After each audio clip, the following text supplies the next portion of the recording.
Bonjour, nous sommes le 21 juillet, lundi 21 juillet, jour de fête nationale.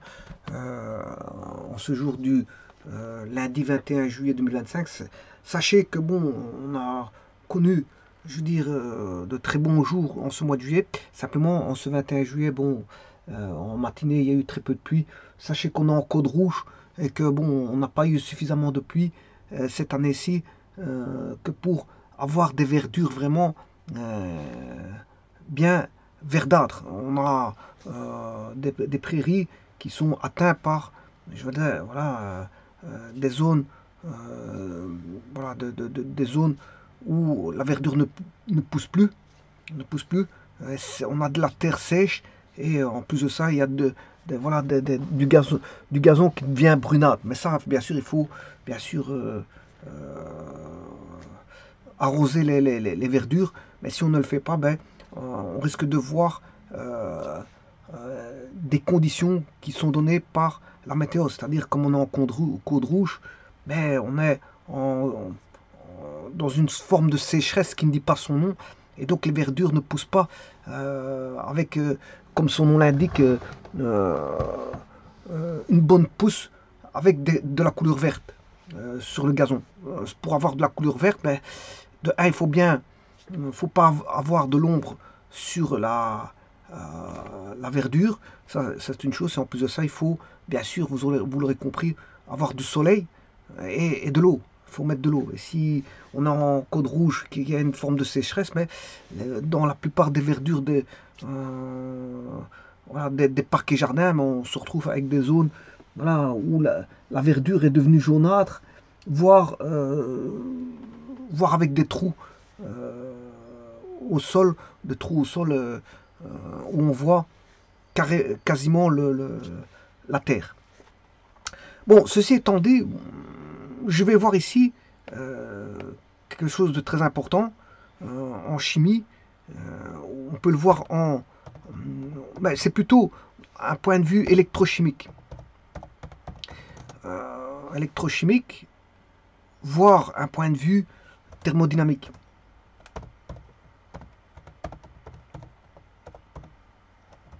Bien, ce point de vue-là, c'est une équation que l'on retrouve en chimie, en électrochimie, voire dans les pH. Hein. Dans les pH, on peut retrouver aussi cette équation. C'est ce qu'on appelle l'équation de Nernst.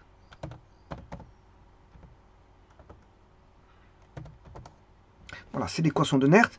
Ou on peut dire aussi, c'est la loi de Nernst.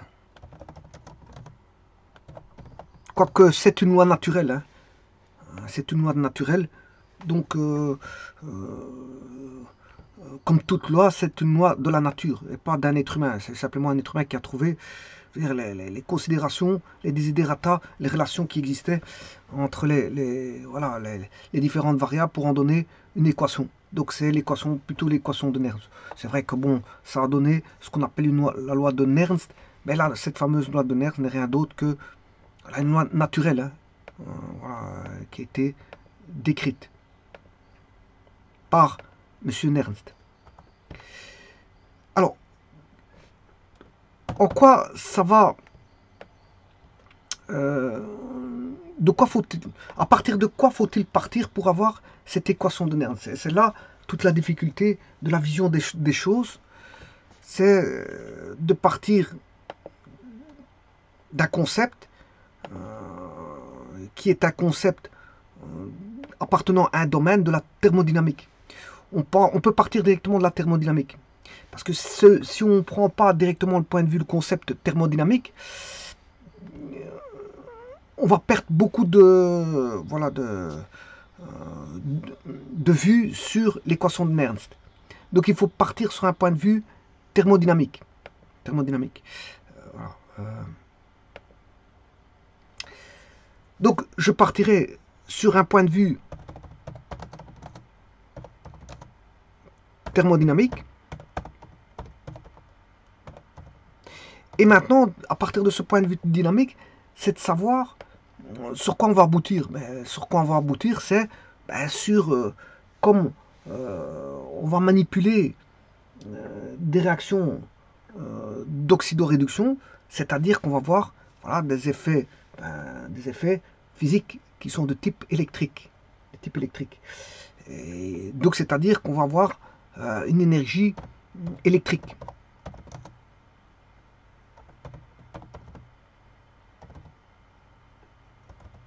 Une énergie électrique. Et le tout, c'est de relier, pour avoir l'équation de Nernst, c'est de relier ces deux points de vue-là. Relier le point de vue thermodynamique au point de vue énergétique, mais d'une forme d'énergie bien connue qui est l'énergie électrique. Voilà. Une fois que la liaison est faite, ben, on peut en tirer voilà, les lois. Alors, le tout, c'est de savoir sur quelle voilà, variable peut-on partir. Alors, les variables, on partira des variables H, T, S et bien sûr G. En fait, ce sont des variables thermodynamiques, je vous le dis tout de suite, ce sont des variables d'état. Des variables d'état, et on va définir une fonction d'état. Alors, je vous rappelle que S, c'est l'enthalpie. C'est l'enthalpie. Le S, le T c'est la température thermodynamique, c'est-à-dire c'est la température absolue en Kelvin. Le S, ben, vous savez très bien que c'est l'entropie. Et justement, le G, c'est l'enthalpie libre. L'enthalpie libre. Et à partir de ces trois variables d'état, HTS, voilà, on définit la fameuse enthalpie libre qui va relier l'enthalpie, ça c'est la température thermodynamique multipliée par l'entropie. Et ça c'est, on a une nouvelle fonction qu'on appelle la fonction de Gibbs, qui est l'enthalpie libre. Fonction de Gibbs.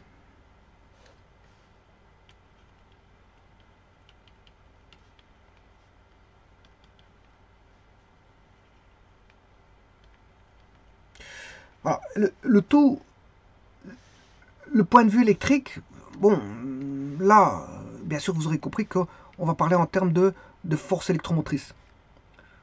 Donc on aura des forces électromotrices qui vont être engendrées, étant donné qu'on a des couples d'oxydoréduction. Qui dit couple d'oxydoréduction dit force électromotrice. Et donc le tout, c'est de relier les deux. Relier les deux. Bon, avant toute chose, j'aimerais bien montrer un site internet, voilà, sur l'équation de Nernst, bon, qui est en anglais. Bon.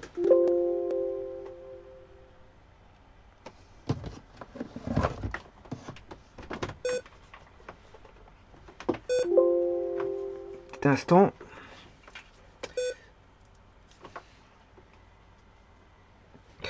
Voilà. Je disais, qui est en anglais et qui est normalement l'équation de Nernst est vue dans voilà, à un niveau supérieur des études, et donc la connaissance de l'anglais au niveau supérieur des études est bien sûr nécessaire et d'actualité.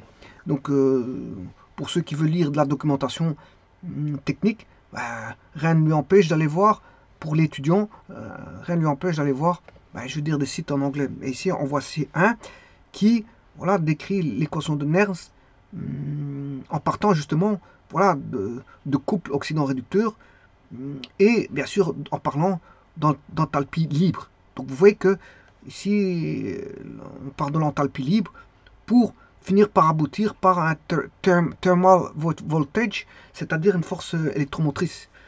Une force électromotrice. E. Voilà.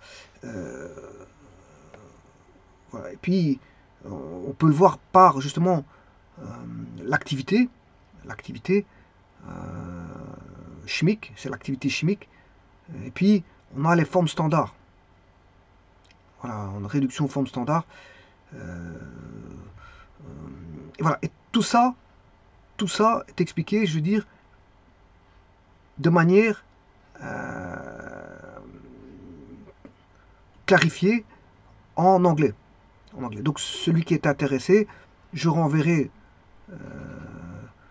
le lien du site pour pouvoir voilà, un petit peu regarder ce qui est donné dans ce site. Voilà, et qui donne de très bonnes explications concernant la force électromotrice et un peu plus, hein, parce qu'ils en disent un peu plus que de rechercher la force électromotrice. Voilà, ils en disent un peu plus. Donc c'est très intéressant d'aller lire ça, d'aller lire ça et de regarder voilà, ce qu'ils en disent. Alors, avant de parler de l'équation de Nernst, il faut l'établir. Bon, je vais l'établir de manière simpliste parce qu'on peut le voir de différentes façons. Je ferai une seconde vidéo qui le verra. J'établirai l'équation de Nernst d'une autre façon que celle que je vais entamer ici. Donc, il y a différentes façons de voir les choses. Mais ici, je vais l'entamer d'une certaine façon que j'aurais pu entamer d'une autre façon. Parce qu'il y a différentes manières pour pouvoir avoir une vision des choses concernant l'équation de Nernst. Sachez que tout simplement, on va partir de l'enthalpie libre. Ici, je veux partir de l'enthalpie libre pour arriver à la force électromotrice. Alors, il y a quelques points de vue qu'il faut connaître, hein, surtout comme on a affaire à de l'énergie chimique, puisqu'on a des couples d'oxydants réducteurs et donc des forces électromotrices. Eh bien, et donc des électrons qui vont circuler, voilà, au niveau métallique. Hein. Si on a voilà, des électrodes, qu'on relie des électrodes entre elles, un courant va circuler. Un courant va circuler au niveau métallique. Par contre, si on a des solutions, ce sont des ions qui vont, voilà, on aura une certaine mobilité d'ions qui ne seront pas les mobilités des électrons, parce que les électrons vont beaucoup plus vite, ils vont à la vitesse de la lumière, alors que comparativement, les ions ne représentent rien en mobilité comparativement aux électrons. Mais il y a une certaine forme de mobilité qui est très faible au niveau des ions. Alors, la première chose à savoir, c'est que, bon, on a la loi électrique suivante qui est Q est égal à I fois T. Le courant, voilà, fois le temps. Alors, le courant, Q étant la quantité d'électricité, I c'est en ampères, bien sûr, c'est un courant.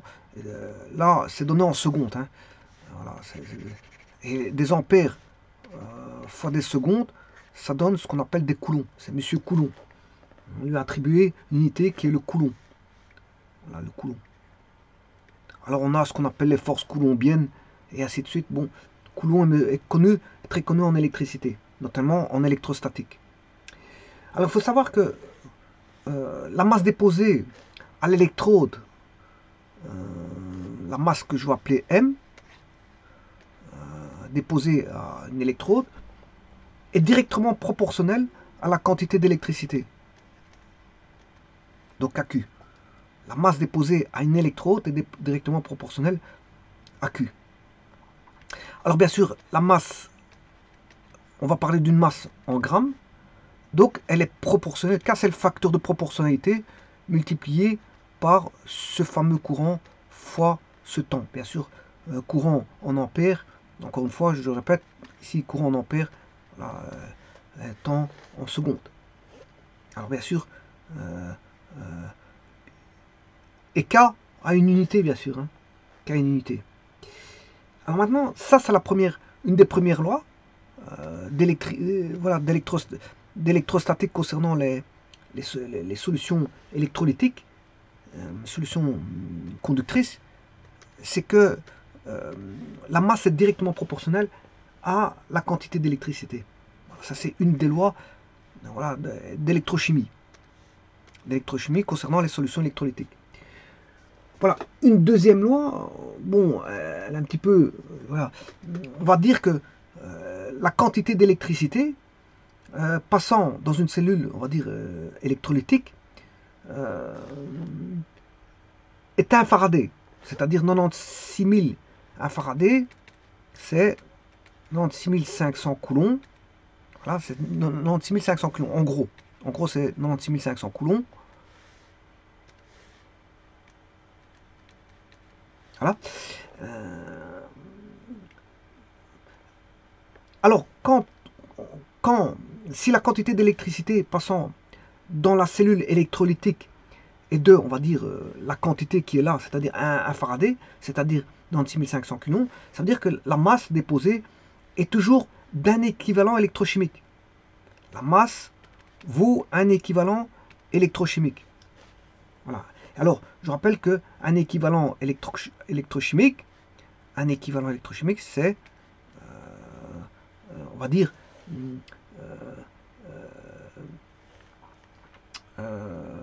le rapport qui existe entre A qui représente la masse atomique ou la masse moléculaire de la substance formée et bien sûr le Y qui représente le nombre d'électrons échangés à l'électrode. Voilà. Ce qui veut dire que ces données-là vont permettre de trouver voilà, la formule pour avoir la masse.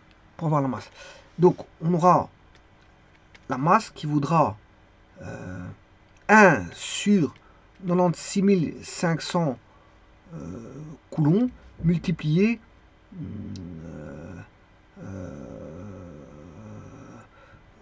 par le courant fois le temps et bien sûr. Alors remarquez qu'ici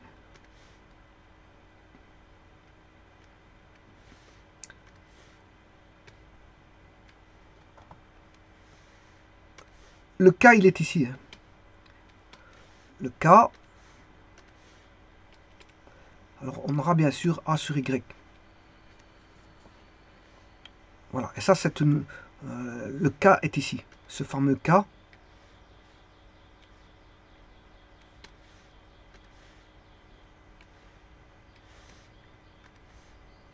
Ce fameux K il est là. Donc c'est ce K qui est ici. C'est ceci. Donc vous voyez que la masse est directement proportionnelle, bien sûr, au temps qui s'écoule et au passage du courant. Voilà. Et il va dépendre aussi voilà, de la substance, parce que ça dépendra de la masse atomique ou moléculaire de la substance. Bien sûr, quand je dis de la substance, c'est la substance formée. Hein. C'est la substance qui a été formée. Et bien sûr, ça dépend aussi du nombre d'électrons échangés. Voilà. Donc vous voyez que cette masse-là, elle est dépendante de ceci. Donc de la masse de la substance atomique ou moléculaire formée, du nombre d'électrons échangés, et bien sûr du courant et du temps. Voilà. Et donc ça, c'est une donne très importante en électrochimie. En électrochimie, on sait calculer la masse à partir de quantité d'électricité, mais en tout cas, il faut connaître la substance que l'on a en présence. Voilà. Ça, c'est une chose. Bon. La seconde chose, c'est un point de vue thermodynamique. Donc, ça, c'est un point de vue électrique. Hein. On sait connaître la masse formée. Voilà, la masse formée.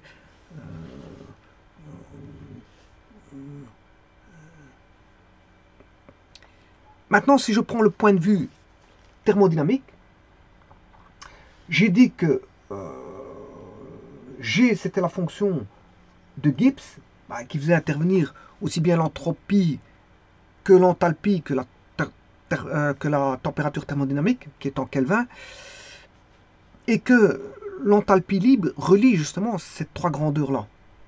Donc, ces trois grandeurs d'état, H étant une HTS, alors je vous rappelle que PV égale NRT, qui est la loi des gaz parfaits, c'est aussi des variables d'état. Voilà, ce sont des variables d'état. Parce qu'on retrouve la pression, le volume et la température, voilà, variables d'état. Et ici, on a HTS qui sont aussi des variables d'état. Et donc G est une variable d'état parce que c'est une relation entre variables d'état. Donc on a ce qu'on appelle une fonction d'état. Fonction d'état, c'est une fonction de Gibbs.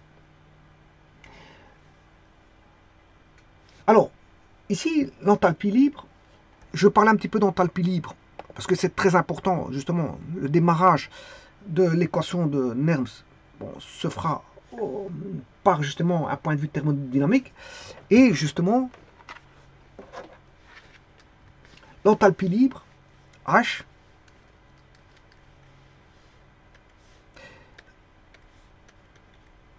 Mais on va dire que elle est définie de telle sorte que sa variation delta G au cours d'une transformation, le delta G, hein, c'est une variation d'enthalpie. Donc l'enthalpie est définie de telle sorte que sa variation delta G au cours d'une transformation spontanée est négative. Donc delta G négatif en transformation spontanée. Bon, voilà. Elle est définie de cette façon-là.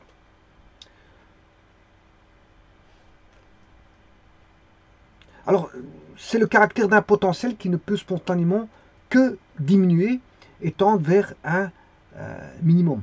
C'est ça que ça veut dire. Delta G négatif, ça veut dire qu'il ne peut que tendre vers un minimum.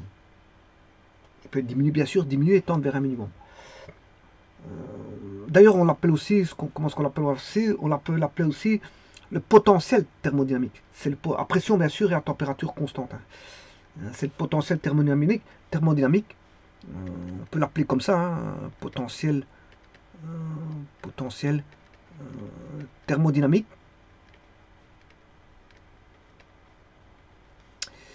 À pression et température constante.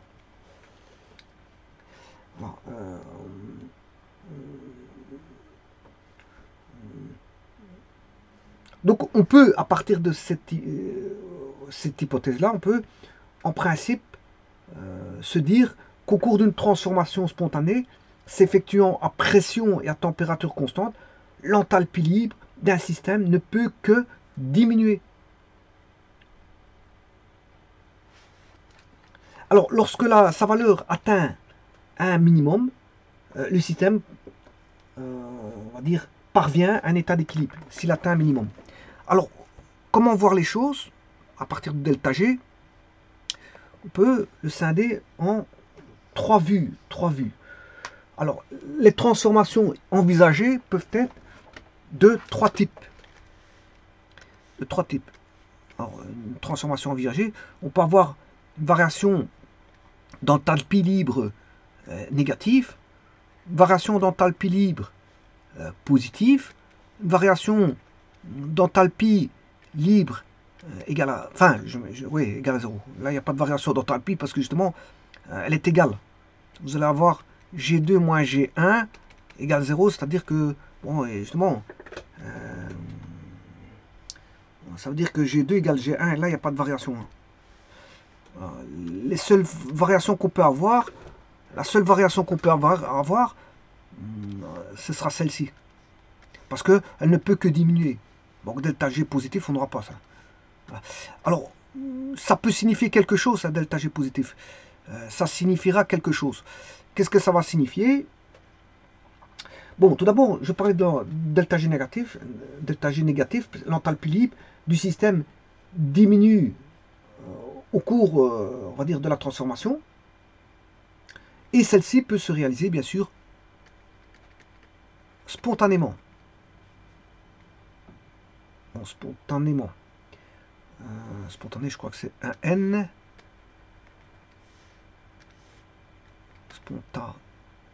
Spontanément, je crois que c'est un N. Non, spontané, je crois que...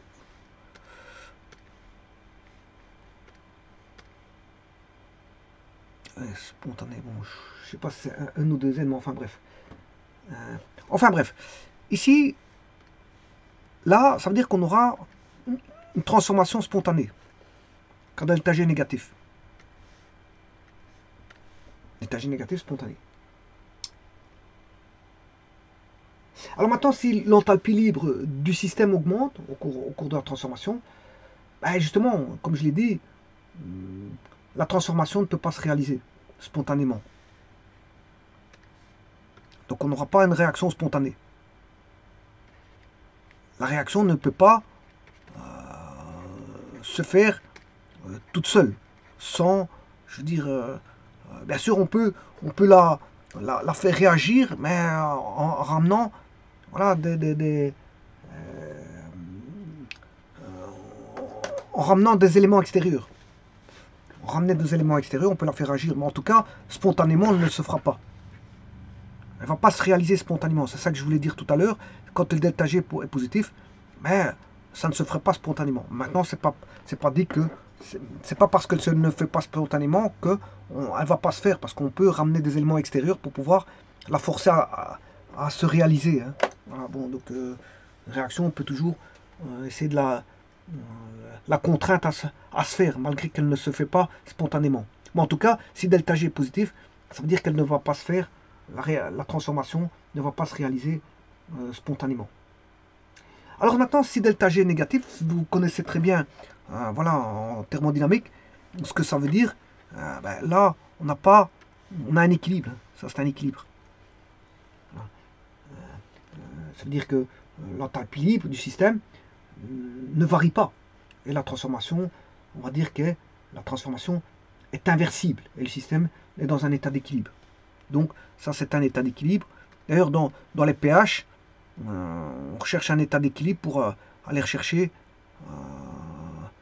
voilà. Alors, quand est-ce qu'on aura l'équilibre? Ça aussi, il faut que je voie. Donc ici, ce que je voulais dire, parce que j'ai trois choses à dire en même temps, je disais que elle est inversible, et le système est dans un état, l'état d'équilibre. Alors on fait, dans les pH, on fait des calculs, hein, voilà, où on fait l'état d'équilibre avec les potentiels de Nernst, et pour retrouver, voilà, là, par exemple, la constante d'équilibre, justement le K, pour retrouver le K, c'est ça que je voulais dire. Voilà. Et donc, bien sûr, à l'état d'équilibre, ça veut dire qu'il n'a pas tendance à évoluer. Hein. Voilà. Tout, c'est de savoir le point de vue qu'on va avoir. Si on a un point de vue électrique, comme c'est le cas ici, puisqu'on est dans les solutions d'oxydoréduction et donc avec des forces électromotrices, que signifiera un état d'équilibre ici? Et ça, justement, je le verrai justement dans ce point de vue-là.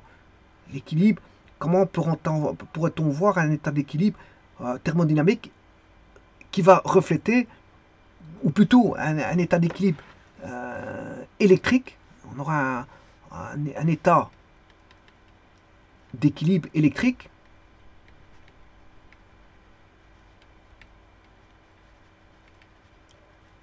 reflétant directement l'état d'équilibre thermodynamique, delta G égale 0. Et là, c'est de savoir comment ça va se produire au niveau électrique, l'état d'équilibre. Mais ça, je vais le voir dans un petit instant. Donc voilà, quand vous avez ces trois points de vue-là, ce qui va être le plus intéressant, ben, c'est le dernier, parce que je vais faire un état d'équilibre.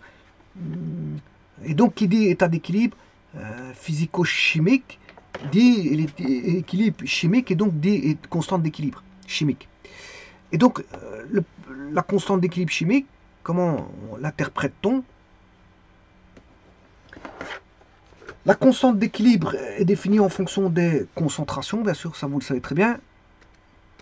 Alors, si on a par exemple A mol d'un produit A plus B mol d'un produit d'une substance B, enfin, je parlais en termes de substance et pas de produit, parce que c'est vrai que normalement, quand je dis produit, c'est une substance, c'est ça que je veux dire. Produit égale substance, dans ce cas-ci.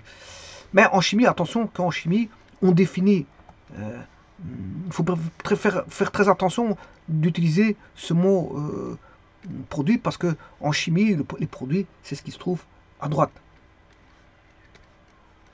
Donc D mol de D, voilà, ça ce sont les produits, et ça ce sont les réactifs. Bon, sachant aussi qu'on peut appeler ça une substance, voire un produit aussi.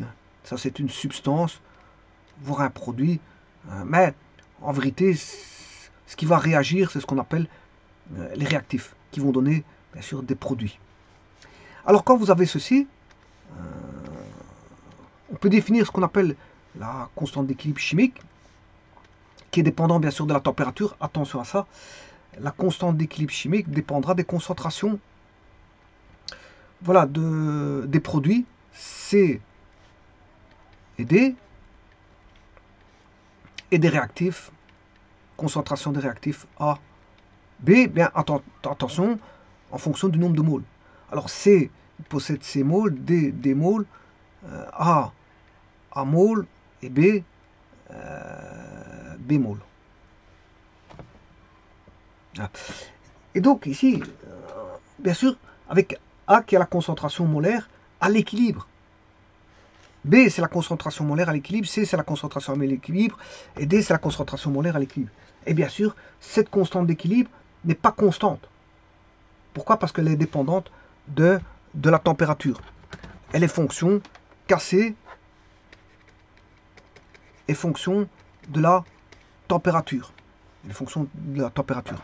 Donc, on peut retrouver un nouvel état d'équilibre si vous faites varier la température. Alors ça, c'est les lois de Le Chatelier. Qu'est-ce qui fait? On peut retrouver des nouveaux états d'équilibre en fonction, voilà, du nombre de moles, de la pression et de la température. Ça, vous le savez très bien, c'est les lois de Le Chatelier. Parce qu'on n'a pas un état d'équilibre, n'est pas défini. Je veux dire, elle peut être définie. On a plusieurs états d'équilibre. Hein. On n'a pas qu'un seul état d'équilibre. Tout dépend, voilà, de le nouvel état d'équilibre. Un état d'équilibre peut être modifié. Alors, maintenant, ceci étant dit, je peux entamer l'équation. J'ai suffisamment de données pour mettre l'équation de Nernst. Alors, l'équation de Nernst, qu'est-ce qu'elle dit? Tout d'abord, il faut une réaction qui va faire intervenir de l'électricité, c'est-à-dire une force électromotrice, de L moles, ce qu'on appelle L moles, c'est la force électromotrice de L moles. Voilà, une force électromotrice de L moles. Bien sûr, il y aura des électrons, il y aura des ions en solution, il y aura des électrons dans les conducteurs électriques métalliques, et on aura bien sûr une force électromotrice entre, voilà, la solution et l'électrode métallique. Solution dans laquelle bien sûr il y a des ions. Alors, une réaction d'oxydoréduction se représente par l'équation bilan. On a A oxydant de 1 plus B réducteur, on va dire 2, qui va donner C réducteur 1 plus D oxydant 2.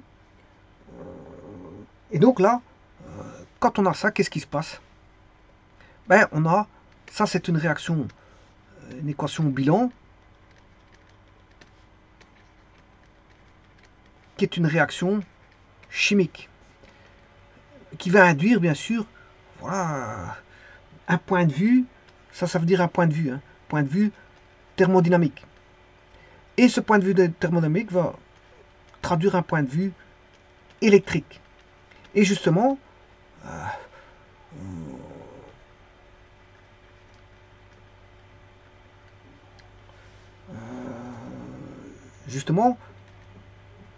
je vais voir tout ça. Alors, on a cette équation bilan.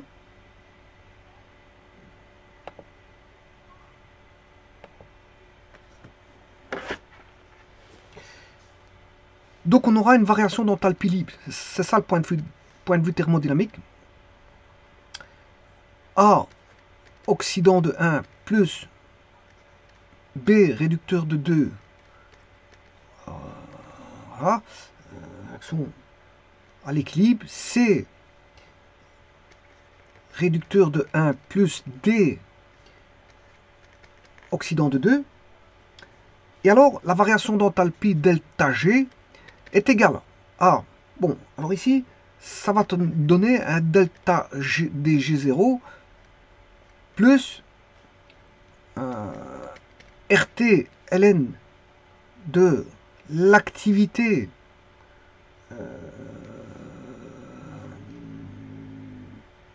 alors le réducteur, l'activité du réducteur 1, mais exposant C, multiplié par l'activité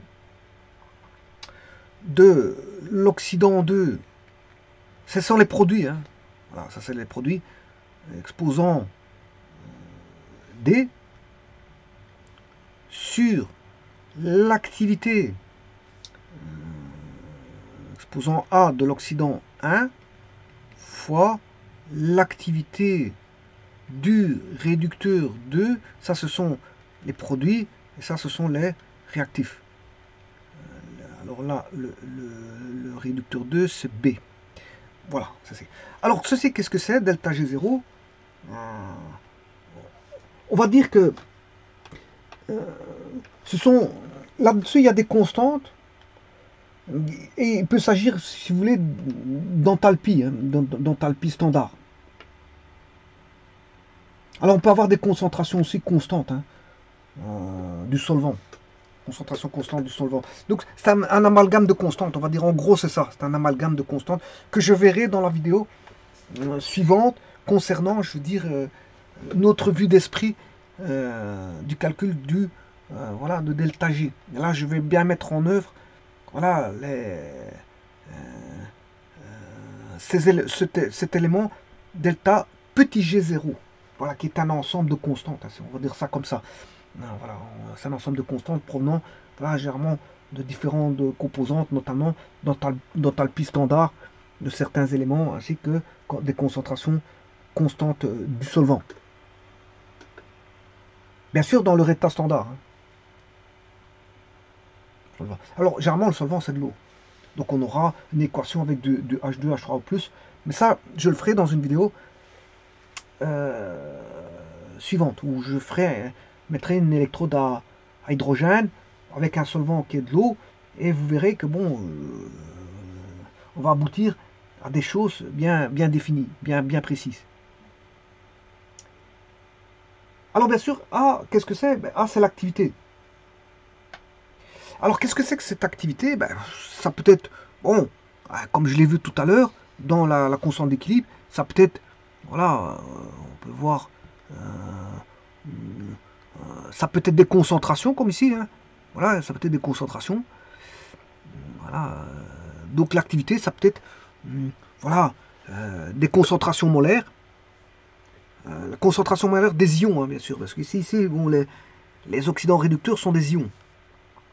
Ce sont des ions qui ont été ionisés par l'eau, l'eau étant un solvant, et donc il va dissocier les molécules, et on va prendre en compte les ions des molécules dissociées dans l'eau.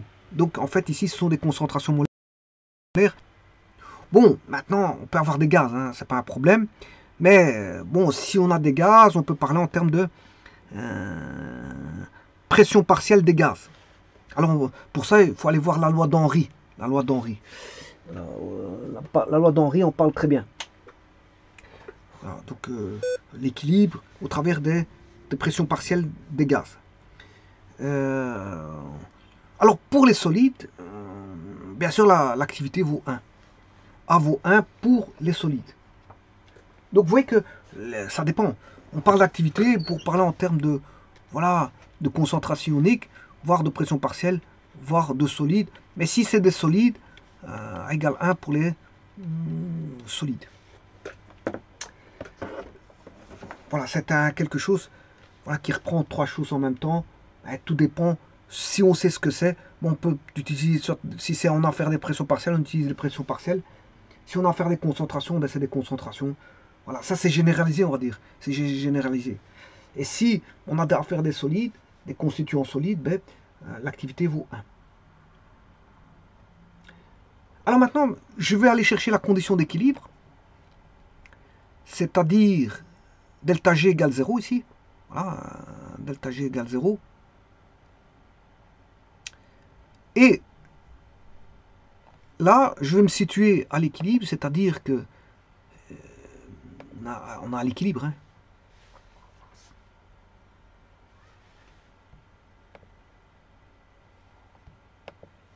J'écrirai à l'équilibre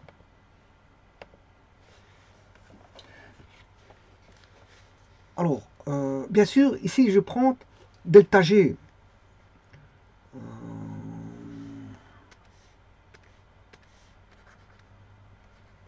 delta G égale 0. On a l'équilibre. Je vais écrire delta G 0. Voilà. donc c'est la constante d'équilibre. On aura une constante, là, delta G, on aura une constante d'équilibre K de la réaction. Hein. Et on va dire que, attention de ne pas confondre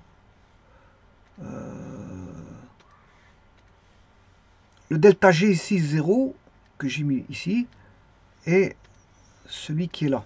C'est pas la même chose. Attention à ça. Donc, là, on aura le delta G0 à l'équilibre, il vaut moins R fois T, R étant la constante des gaz parfaite, T étant la température absolue en température absolue en Kelvin, température absolue thermodynamique en Kelvin. Et bien sûr, là, vous avez le logarithme népérien de la constante d'équilibre K. Voilà, de la réaction, bien sûr. Hein. C'est-à-dire, quand je dis de la réaction, ben, c'est la réaction que vous avez ici. Là, AB, OX1 réducteur 2, A, OX1 plus B réducteur 2, C réducteur 1, D oxydant 2, C réducteur 1, D oxydant 2, et donc ce fameux K, qu'est-ce que c'est? C'est l'activité du réducteur 1 exposant C fois l'activité de, bien sûr je fais les produits, je suis en train de faire les produits, activité de l'oxydant 2 exposant D, le tout divisé par l'activité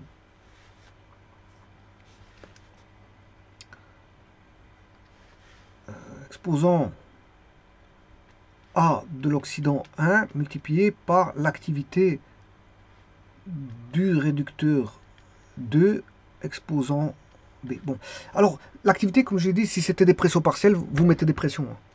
Maintenant, si c'est des concentrations, vous mettez des concentrations.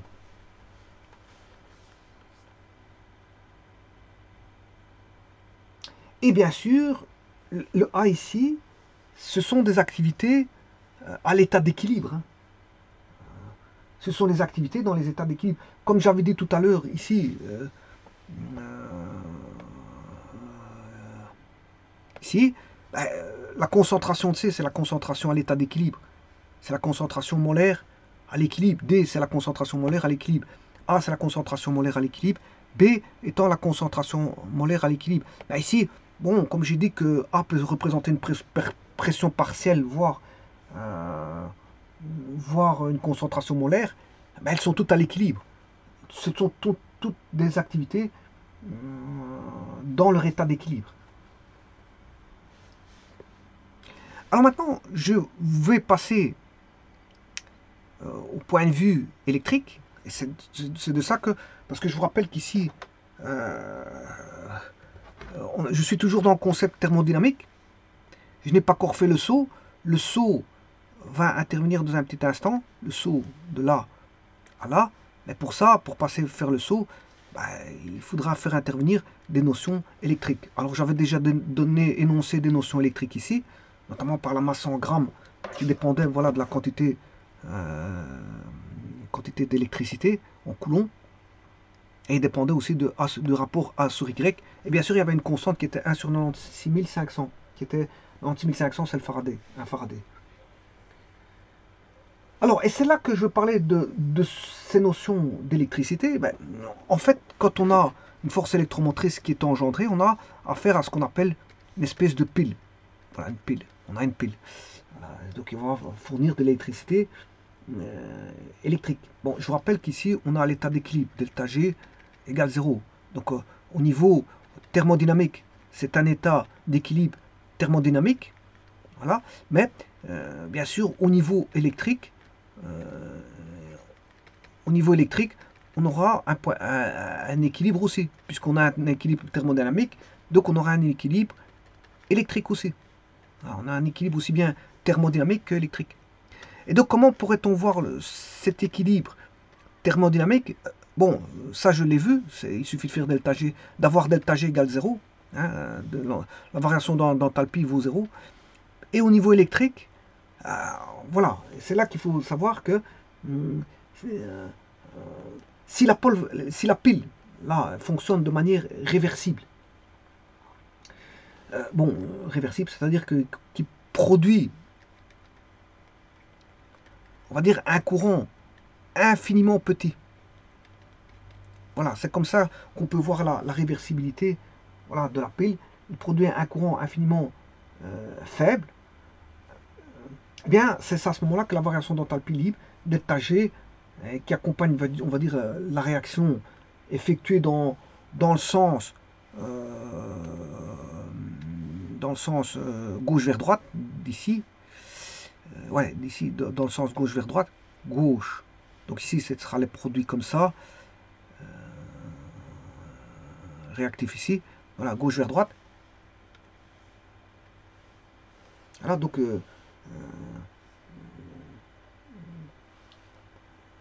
eh bien, à ce moment-là, quand on a l'équilibre, eh bien, c'est égal au travail électrique produit. C'est égal au travail électrique produit. Attention que c'est très important ce mot produit. Quand je dis produit, c'est fourni. Pourquoi? Parce que en thermodynamique, quand on a un système peut, voilà, fournir un travail extérieur, comme il peut absorber un travail. Un travail. Bon, le travail peut avoir des travails mécaniques, travail électrique, travail électrochimique, etc., etc. Mais en tout cas, pourquoi? Parce qu'il y a des signes. Il y a des signes. Alors il y a des conventions, différentes conventions thermodynamiques. Alors il y a des conventions altruistes, égoïstes, etc. Différents types de conventions. Bon, en tout cas ici, on a un travail électrique. Bon, quand on a l'équilibre électrique qui va engendrer un équilibre thermodynamique, on aura, on va dire, un travail électrique qui va être produit, mais ça veut dire qu'il va être fourni. Alors justement, que vaut ce travail électrique? Il sera signé, justement, parce qu'il est fourni. Il sera fourni, donc, par convention, je vais le prendre négatif. Voilà, parce que fournir, ce sera négatif. Fournir, quand le système... Donc ici, ce travail électrique est égal au produit, bien sûr, de la charge transportée, d'un pôle de la pile, bien sûr, à l'autre. Hein, la charge va aller, bien sûr, la charge elle va du moins au plus.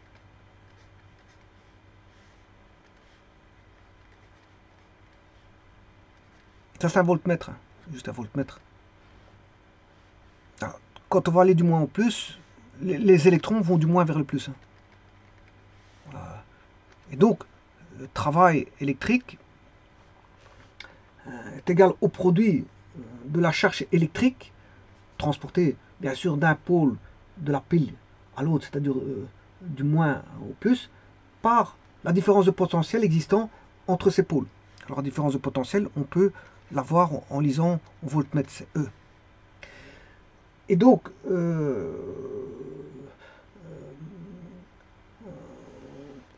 ce travail, justement, il est égal à la force électromotrice E de la pile, parce que par hypothèse, le courant débité est infiniment faible. Voilà, donc il vaudra directement la force électromotrice, parce que comme j'ai dit, on est à l'état d'équilibre, le courant est infiniment petit. Donc là, il faudra prendre en compte la force électromotrice uniquement. Bien sûr, par rapport... le travail électrique vaudra donc, pour bien sûr une mole de réactif, hein, on travaille pour une mole de réactif, une mole de réactif bien sûr consommée, hein, ou une mole d'un produit formé, qui peut être, je veux dire, consommé ou fourni. Consommé ou fourni, les deux. eh bien, il vaudra moins E N F. F, vous savez très bien que c'est le nombre de Faraday. N, c'est le nombre d'électrons. Et ça, c'est la force électromotrice. Donc, vous voyez le concept électrique, purement électrique. Hein. Force électromotrice, nombre d'électrons et la constante de Faraday. Alors, je rappelle que la constante de Faraday, c'est 96 500 coulombs. Bien sûr, on travaille pour une mole ici, avec une mole. C'est une mole de produit, une mole de réactif consommé ou une mole de produit formé. Une mole de réactif consommé ou une mole de produit formé. Soit on travaille avec les réactifs, si les réactifs seront consommés, on travaille avec les moles produites. Donc un produit, les produits sont formés. Hein. Voilà, vous avez les réactifs et les produits. Si ça va être consommé, ça va être produit. Et alors, bien sûr,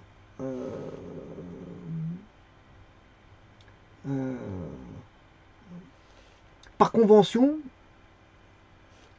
on mettra un moins par... voilà, parce que l'énergie électrique ici,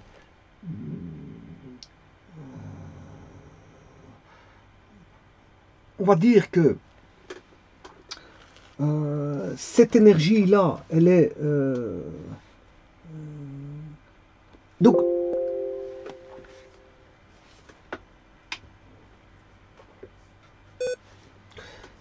donc c'est égal au travail maximal que peut fournir le système.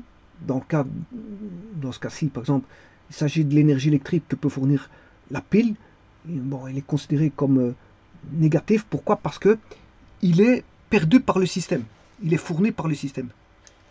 Donc là, la convention, comme le système fournit de l'énergie, ici il sera de type électrique, la convention sera négative. La convention sera négative. Voilà. Et donc, vous voyez que l'énergie électrique, moi, je peux le mettre directement, ce sera de l'énergie électrique. WEL. Donc c'est moins E NF. C'est le travail, on va dire, je dirais même que c'est un travail maximum. Hein. Travail électrique max. Voilà, c'est un travail électrique maximum. Moins ENF. Voilà, et donc, là, à ce moment-là, comme on a à l'équilibre, on connaît le delta G, mais le delta G vaudrait exactement ça. Moins ENF.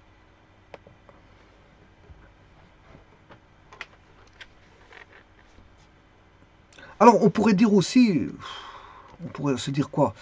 Que la charge, voilà, c'est la charge électrique, N, fois le nombre de moles, fois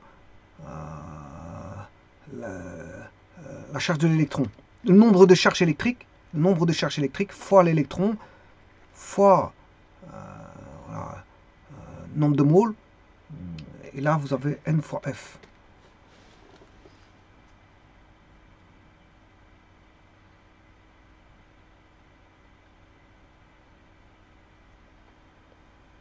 Alors bien sûr, ça, c'est la différence de potentiel redox. Hein. Parce que le travail maximal est celui fourni dans des conditions, on va dire, réversibles. Je vous l'ai dit tout à l'heure, on est dans un cas de réversibilité du système. Dans un cas de réversibilité du système. Eh bien, on a tout pour mettre en œuvre tout ça. Donc, on va voir delta G, qu'est-ce qu'il vaut? Delta G, il vaut moins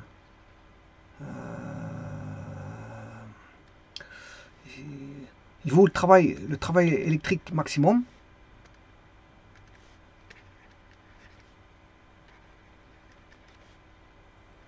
C'est égal à moins ENF. E, force électromotrice, N, nombre de charges, F, constante de Faraday. Bon, quand je dis nombre de charges, c'est le nombre d'électrons hein, échangés entre les deux couples. C'est le nombre d'électrons échangés entre les deux couples. Et donc, on peut dire que le delta G, il en résulte que, bon, bien sûr, le delta G vaudra moins E NF dans des conditions quelconques. Maintenant, on peut se dire aussi que, à l'état standard, delta G0, ça c'est l'état standard, on pourrait se dire qu'on aurait un peu la même chose, simplement on aurait un potentiel standard. C'est-à-dire qu'ici, on serait dans les conditions standards. Concentration ionique égale à la concentration ionique serait égale à 1 mole par litre. Les concentrations ioniques sont toutes à 1 mole par litre.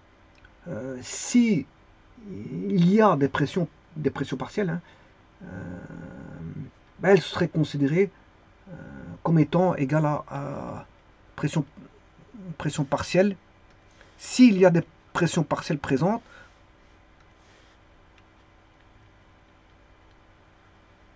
elles sont à 1 atmosphère. Voilà. Elles sont toutes à 1 atmosphère. Et donc ça, c'est les conditions standards. Et bien sûr, la température est à condition de température voilà, de 25 degrés Celsius.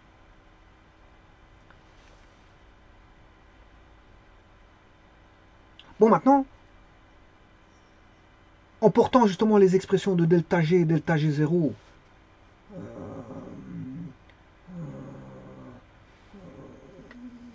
dans ce que j'avais mis tout à l'heure, ici, il n'est pas là.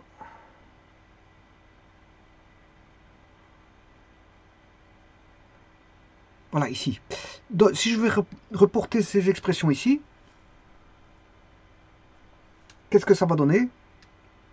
Ben, il suffit de remplacer delta G et delta G0 par les expressions voilà, connues par l'expression électrique.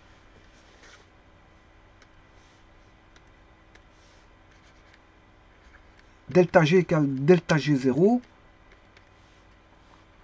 plus RT ln de K. Donc, alors delta G c'est moins E NF égale moins E0 NF aux conditions standards plus RT ln de K.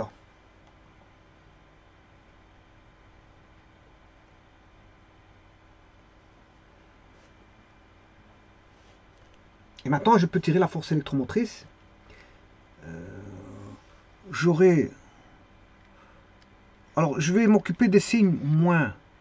Je divise par tout du moins, donc on aura tout du plus. Ici on aura du plus. Par contre là on aura du moins.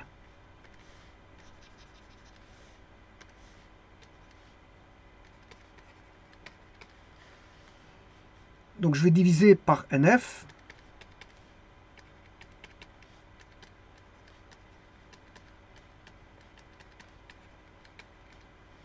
Voilà. Et bien sûr je vais mettre les activités en...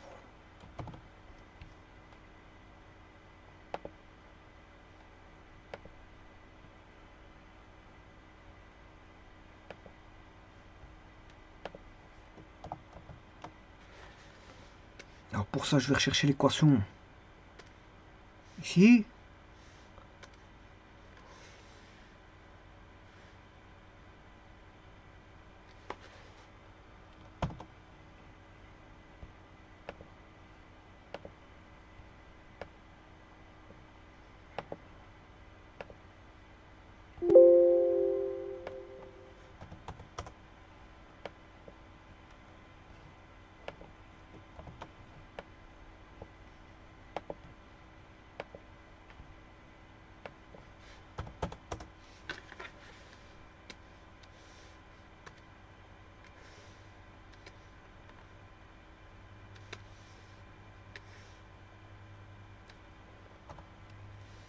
La constante, c'est le cas ici.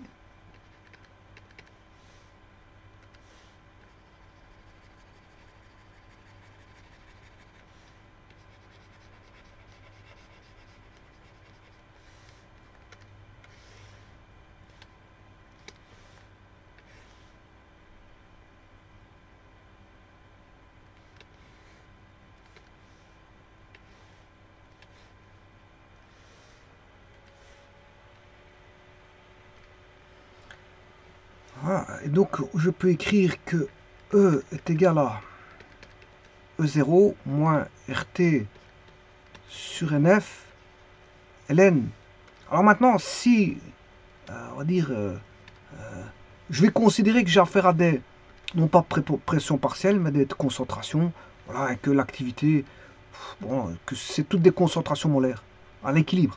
Attention à l'équilibre. Donc, si j'écris ça, je vais avoir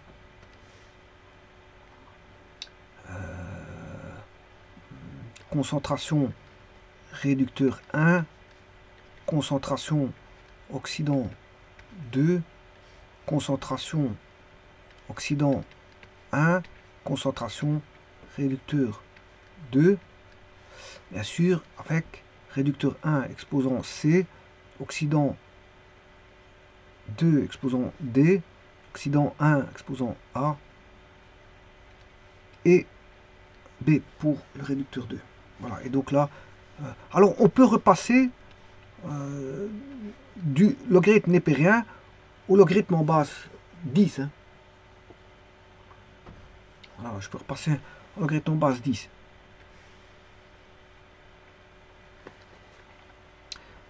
Par un changement de base. Alors ça, j'avais déjà fait une vidéo qui faisait le changement de base. Je vous invite à aller la revisiter, cette vidéo. C'est juste un changement de base. Et en plus de ça, si maintenant on atteint une température, si T égale 273 Kelvin, c'est-à-dire 25 degrés Celsius,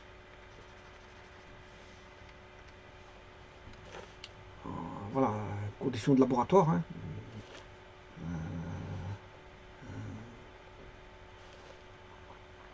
Et que je passe, enfin, c'est à 298, parce que 273 c'est 0 degrés Celsius, 298 Kelvin, voilà, donc c'est 25 degrés Celsius. Alors, si je considère que je suis à 25 degrés Celsius, ben, la température là, elle est connue. Bon, le nombre de Faraday, il est connu. Hein. F, c'est 96 500 coulombs. La constante des gaz parfaits, elle est connue. Hein. 832. Voilà. Joule par Kelvin.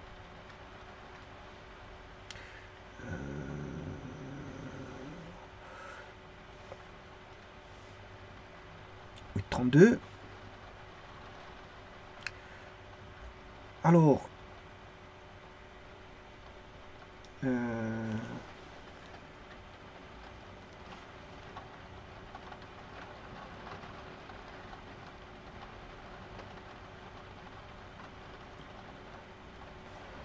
par Kelvin ici, si on calcule tout ceci,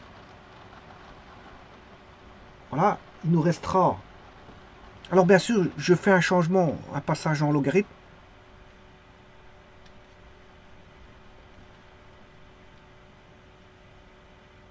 Concentration molaire C, oxydant D. Alors ici, je serai pour une mole. Hein. C'est pour une mole. Hein. Pour une mole. Donc, concentration molaire, exposant A, concentration réducteur B. Voilà. Alors, je peux mettre un moins. Et alors, à ce moment-là, si vous calculez tout ça, vous avez 0,06, en gros. Avec ce que je vous ai dit, si vous remplacez par la température par 298 Kelvin, enfin, le nombre de Faraday par 96 500 et la constante de gaz parfait par 832, ben vous avez 0,06. Alors on aura 0,06 sur N. E0 égale E. Bon, maintenant, ce qu'on peut faire, c'est remettre un plus au niveau du log. Mais à ce moment-là, vous devez inverser le numérateur et le dénominateur.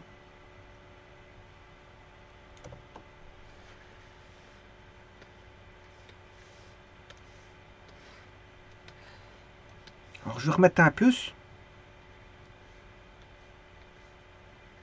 Mais vous savez très bien que moins log de AB est égal à log de B sur A.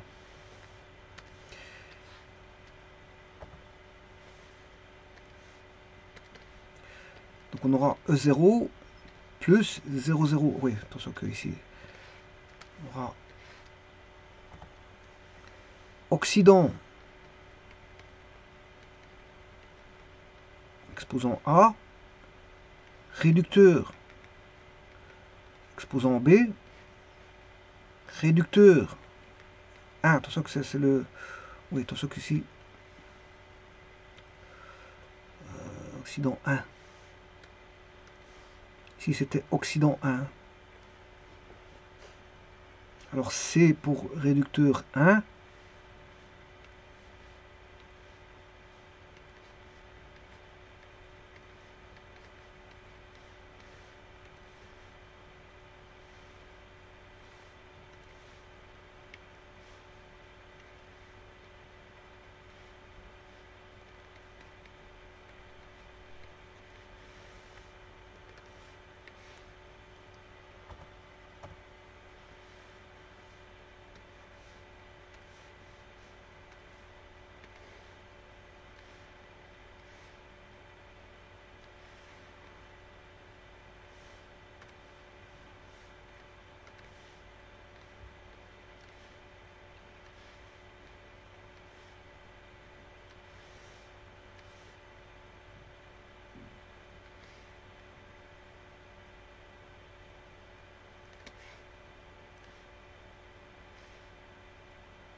Alors je rappelle que E est en volts. Hein. E et E0 sont en volts.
Alors bien sûr ici on peut additionner que des volts avec ceci qui vaut des volts. Des volts plus des volts donnent des volts.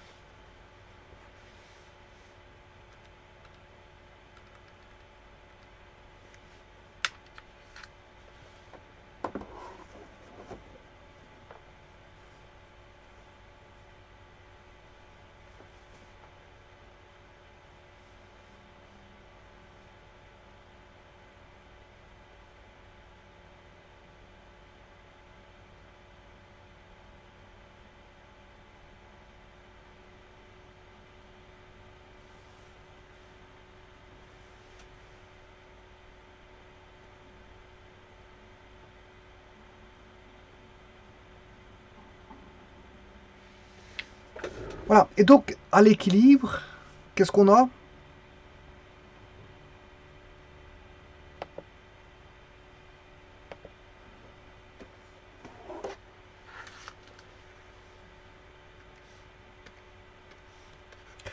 On a delta G égale 0, ah, ça c'est à l'équilibre, et je vous rappelle que delta G c'est égal à moins E NF qui vaut 0. Alors N c'est le nombre d'électrons échangés, F c'est le nombre de Faraday, le nombre de Faraday c'est 96 500 coulombs, E c'est la force électromotrice. Donc, comme N et F ne peuvent être nuls, okay, voilà, on a un nombre d'électrons échangés, on a F qui est 96 500, c'est une constante, ils peuvent être nuls. Qu'est-ce qui peut être nul? Ben, c'est la force électromotrice. C'est-à-dire que dans les conditions d'équilibre, E égale 0. E égale 0. La constante d'équilibre définie par la relation, on va dire,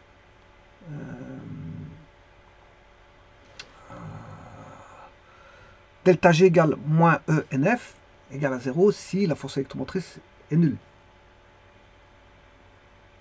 C'est-à-dire, dans ce cas-ci,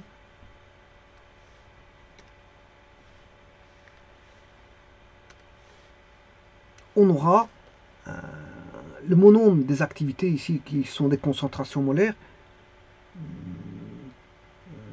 qui rend nul, on va dire, le second membre.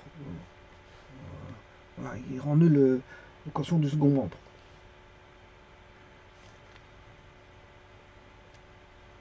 Puisque ici, on aura 0, donc le second membre, ici, il vaudra 0.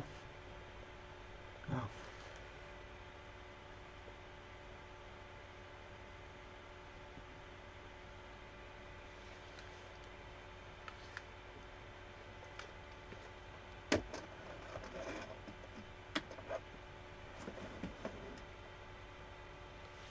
Alors, les constantes d'équilibre des réactions d'oxydoréduction sont souvent très grandes. Hein. Sont souvent très grandes, ces constantes d'équilibre. Assez souvent, elles sont grandes. Et donc, ça veut dire que ces réactions sont souvent complètes. Quand K est grand, mais c'est que la réaction est complète. Encore faut-il définir ce que c'est que grand. Quelle est la limite pour définir qu'une réaction est complète ou pas. Je vous remercie.